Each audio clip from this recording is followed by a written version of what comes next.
किसान भाइयों, आज मैं जो बात कहने जा रहा हूं, वो हर उस किसान के दिल से जुड़ी है जिसने पूरी मेहनत से गेहूं बोया, समय पर पानी दिया, खाद डाली, रात दिन खेत की चिंता की। लेकिन जब फसल बढ़ने का वक्त आया तो खेत वैसा जवाब नहीं दे पाया जैसा उम्मीद थी। ऊपर से देखने में फसल हरी भरी लगती है, लेकिन अंदर से कुछ न कुछ कमी साफ दिखने लगती है। कहीं कल्ले कम हैं, कहीं बालियां हल्की हैं, कहीं पत्तियों का रंग ठीक नहीं और कहीं पूरा पौधा कमजोर खड़ा है। ऐसे में किसान सबसे पहले यही सोचता है कि शायद पानी कम पड़ गया, या खाद ठीक से नहीं पड़ी, या मौसम खराब हो गया। लेकिन सच्चाई बहुत बार इन सब से अलग होती है। असली कारण होता है सिर्फ एक सूक्ष्म तत्व की कमी, जो दिखाई नहीं देता लेकिन पूरी फसल को अंदर से रोक देता है। गेहूं की फसल में 4 ऐसे सूक्ष्म तत्व हैं जिनका रोल बहुत बड़ा है: जिंक, बोरॉन, आयरन और कॉपर। ये चारों ऐसे तत्व हैं जो बहुत कम मात्रा में चाहिए, लेकिन अगर इनकी कमी हो जाए तो चाहे जितना यूरिया, डीएपी या पोटाश डाल लो, फसल पूरी ताकत से आगे नहीं बढ़ती। दिक्कत यह है कि ज़्यादातर किसान इन चारों को एक जैसा समझ लेते हैं, या फिर दुकानदार की बातों में आकर चारों को एक साथ डाल देते हैं। यही सबसे बड़ी गलती होती है, क्योंकि हर तत्व की कमी के लक्षण अलग होते हैं, उसका असर अलग जगह पर पड़ता है और उसका इलाज भी अलग होता है। सबसे पहले समझना जरूरी है कि गेहूं का पौधा कैसे बढ़ता है। शुरुआत के 30 से 45 दिन में पौधा अपनी पूरी नींव तैयार करता है। इसी समय तय होता है कि पौधे में कितने कल्ले निकलेंगे, जड़ें कितनी मजबूत होंगी और आगे चलकर कितनी बालियां बनेंगी। अगर इस समय किसी जरूरी सूक्ष्म तत्व की कमी हो गई तो बाद में चाहकर भी उसकी भरपाई पूरी तरह नहीं हो पाती। यही वजह है कि कई बार किसान बाद में दवा डालता है, लेकिन फसल पूरी तरह सुधरती नहीं। अब बात करते हैं जिंक की। जिंक गेहूं के पौधे के लिए ऐसा ही है जैसे इंसान के लिए रीढ़ की हड्डी। जिंक की कमी सबसे ज्यादा भारत के खेतों में पाई जाती है, खासकर वहां जहां सालों से एक ही तरह की फसल ली जा रही है और सिर्फ नाइट्रोजन और फास्फोरस पर ही ध्यान दिया गया है। जिंक की कमी का सबसे पहला असर कल्लों पर पड़ता है। अगर आप देखते हैं कि गेहूं के पौधे तो हैं, लेकिन उनमें कल्ले कम निकल रहे हैं, पौधा ऊपर की तरफ ज्यादा नहीं बढ़ रहा और खेत थोड़ा विरल सा लग रहा है, तो समझ लीजिए कि जिंक की कमी हो सकती है। जिंक की कमी में पत्तियों पर भी खास लक्षण दिखते हैं। पत्तियों के बीच में हल्की पीली धारियां दिखाई देती हैं, खासकर नई पत्तियों पर। कई बार किसान इसे नाइट्रोजन की कमी समझ लेता है, लेकिन फर्क ये है कि नाइट्रोजन की कमी में पूरी पत्ती पीली होती है, जबकि जिंक की कमी में धारियां दिखाई देती हैं। नई पत्तियां पूरी तरह खुल नहीं पाती और पौधे की बढ़वार रुक सी जाती है। 25 से 40 दिन की अवस्था में अगर ये लक्षण दिखें तो लगभग तय है कि जिंक की कमी है। जिंक का काम सिर्फ पौधे को लंबा करना नहीं होता, बल्कि जिंक पौधे के अंदर उन प्रक्रियाओं को चालू रखता है जिनसे नई कोशिकाएं बनती हैं। जब जिंक नहीं मिलता तो पौधे की अंदरूनी मशीनरी धीमी पड़ जाती है। किसान चाहे जितना यूरिया डाल दे, पौधा उसका पूरा फायदा नहीं उठा पाता। यही वजह है कि जिंक की कमी वाली फसल में खर्च बढ़ता जाता है, लेकिन उत्पादन उसी हिसाब से नहीं बढ़ता। अब चलते हैं बोरॉन की तरफ। बोरॉन को किसान अक्सर नज़रअंदाज कर देते हैं, क्योंकि इसका असर शुरुआत में बहुत साफ नहीं दिखता। खेत देखने में ठीक ठाक लगता है, पौधे खड़े रहते हैं, हरियाली भी ठीक रहती है, लेकिन असली नुकसान बाद में सामने आता है, जब बालियां बनती हैं और दाना भरने का वक्त आता है। अगर बोरॉन की कमी है तो फूल तो आते हैं, लेकिन परागण ठीक से नहीं हो पाता। नतीजा ये होता है कि दाना या तो अधूरा रहता है या बहुत हल्का और सिकड़ा हुआ बनता है। बोरॉन की कमी खास तौर पर रेतीली जमीन में ज्यादा देखने को मिलती है, और वहां भी जहां बार बार सिंचाई होती है। बोरॉन पानी के साथ नीचे की तरफ बह जाता है, जिससे ऊपर की मिट्टी में इसकी कमी हो जाती है। किसान जब बालियों को हाथ में लेकर देखता है तो उसे लगता है कि बालियां तो हैं, लेकिन वजन नहीं है। यही बोरॉन की कमी का सबसे बड़ा संकेत है। बाहर से खेत अच्छा दिखता है, लेकिन अंदर से पैदावार खोखली हो जाती है। बोरॉन का काम दाने को भरना होता है। अगर बोरॉन नहीं मिला तो पौधा मेहनत तो करता है, लेकिन उसका नतीजा किसान की झोली में नहीं आता। यही वजह है कि कई किसान कहते हैं कि इस बार फसल अच्छी थी, लेकिन मंडी में वजन ने धोखा दे दिया। अब बात करते हैं आयरन की। आयरन की कमी का असर सबसे पहले नई पत्तियों पर दिखता है। अगर आप देखते हैं कि ऊपर की नई पत्तियां पीली हो रही हैं, लेकिन उनकी नसें हरी हैं, तो ये आयरन की कमी का पक्का संकेत है।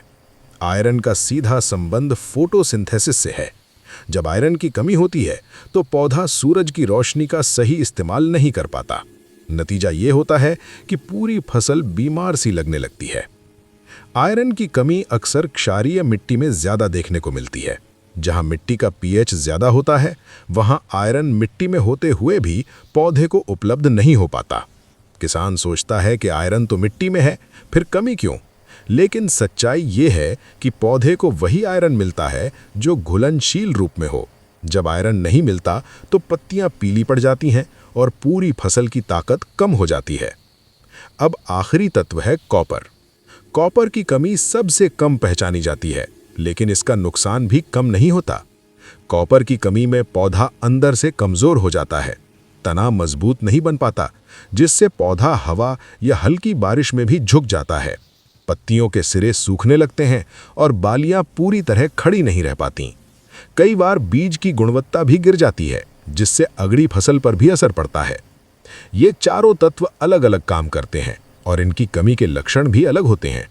सबसे बड़ी गलती तब होती है जब किसान चारों को एक साथ डाल देता है, ये सोचकर कि कुछ ना कुछ तो फायदा होगा, लेकिन ऐसा करने से खर्च बढ़ता है और असर आधा अधूरा ही मिलता है।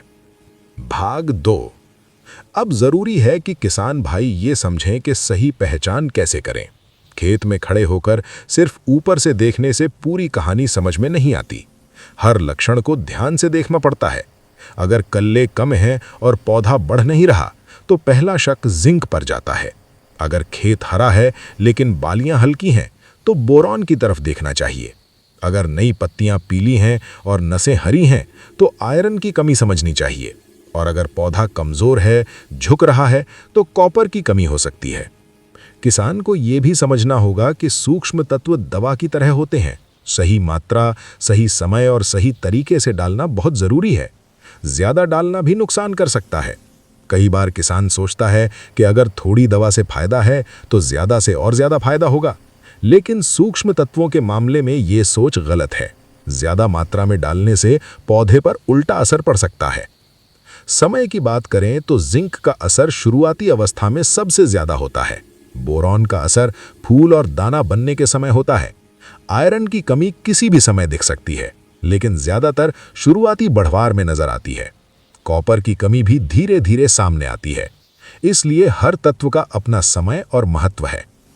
एक और ज़रूरी बात है मिट्टी की जांच। बिना जांच के अंदाजे से दवा डालना ऐसा ही है जैसे आंख बंद करके निशाना लगाना।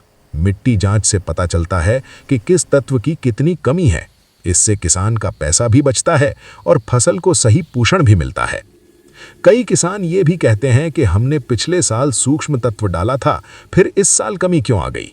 इसका जवाब ये है कि सूक्ष्म तत्व मिट्टी में टिकाऊ नहीं होते। सिंचाई, बारिश और फसल की खपत से ये खत्म हो जाते हैं।